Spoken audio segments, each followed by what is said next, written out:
Hey guys, Joe here from the Fantastic Life. In this video, I'm coming to you from Death Valley National Park. There she is. We've been spending the last few days here running, hiking, exploring around, and I'm gonna give you an update on what we've done from a hiking, trail running standpoint, what we've seen, how we've been able to continue working from this national park, and a bunch of tips in between, like where we stayed and what we've been eating, all that fun stuff. So stick with me, and if you have any questions, hit us up in the comments below. We love getting questions about this type of stuff. As you can see, I'm coming to you here from the van studio, our 2017 Sprinter van, and Death Valley National Park has actually been way more interesting than Emily and I thought it would be. We weren't really sure what to expect. We kind of envisioned big deserts, but this is a very mountainous terrain here. The mountains are very colorful, very interesting to look at, and it's just been a comfortable environment to be in this time of year. It's October. We've had some really great runs, really great runs through these badlands, and just awesome terrain for hiking, running, exploring, that type of thing. Highly recommend it, especially if you can get here at a time of year when it's not gonna be scalding hot. The temperatures since we've been here have been a high of like 95, but I would say an average during the day is more like in the high 80s.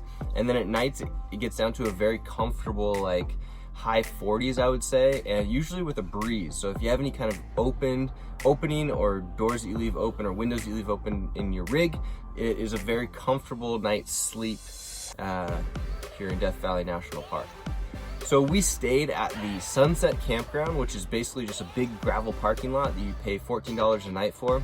It's not bad, it's not great though. It was cool for doing workouts and had a nice, paved area that you could run around. So we did some prescribed running distances, which was nice. If I had the opportunity, I would stay at the Furnace Creek Campground.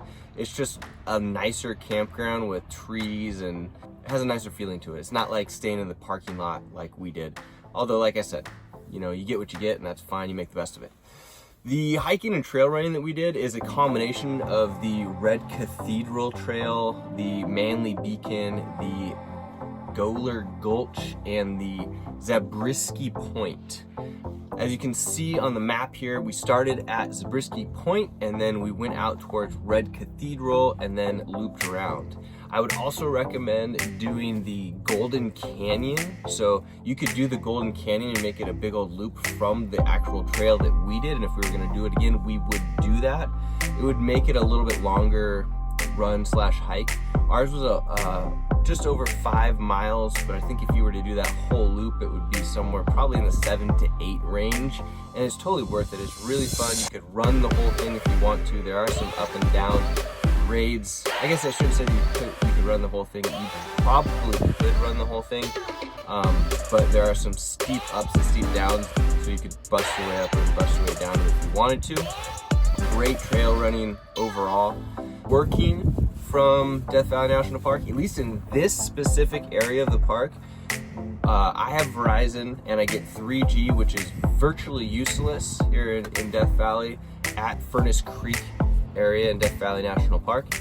AT&T gets a better 3G signal. We could actually watch some YouTube videos with the AT&T signal. So again, AT&T wins the battle as far as better cell phone service in the middle of nowhere. It's still nice to have both cell phone services, but AT&T wins. If you need to do some hardcore work though, I'm sitting in the parking lot right now of the Oasis Resort or Hotel here in Death Valley National Park. It's actually a really nice and renovated resort, and they allow you to come in and use their internet for it's $10.95 per 24-hour period. Which I know sounds like a lot, but if you're used to living and working on the road, if you can get really high quality internet, you probably are down to pay for it like we are. So we've paid for it for 2 days or 2 24-hour periods, 48 hours in a row. And the internet speeds, just so that you know, if you are interested in that type of thing, have been tested at about 33 megabytes per second down and 83 megabytes per second up, which is fantastic in the middle of nowhere. So like I said, I'd pay the $11 per day for this. I could get all of my video uploads done, and I would highly recommend it. Not only that, the Oasis staff was really nice and accommodating. It's a great place to work. They've got a bunch of tables with plugs. They've got this little like library section that you could hang out in.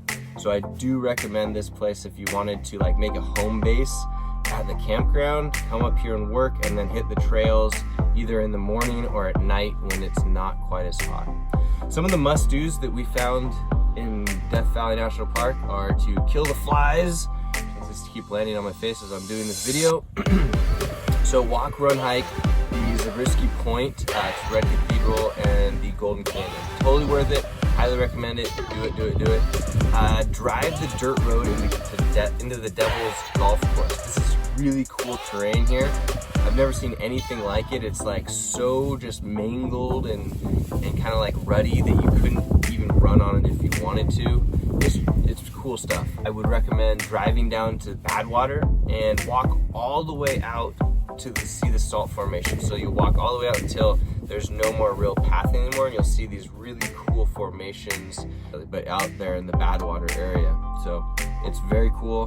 Drive the slow road through Painter's Palette, which is very interesting. It's like it's 25-mile-per-hour road that goes one way, and you can just kind of like cruise through all these badland features, and you see why they call it Painter's Palette, because there's all these crazy colors that come out of the hills, the mountains there.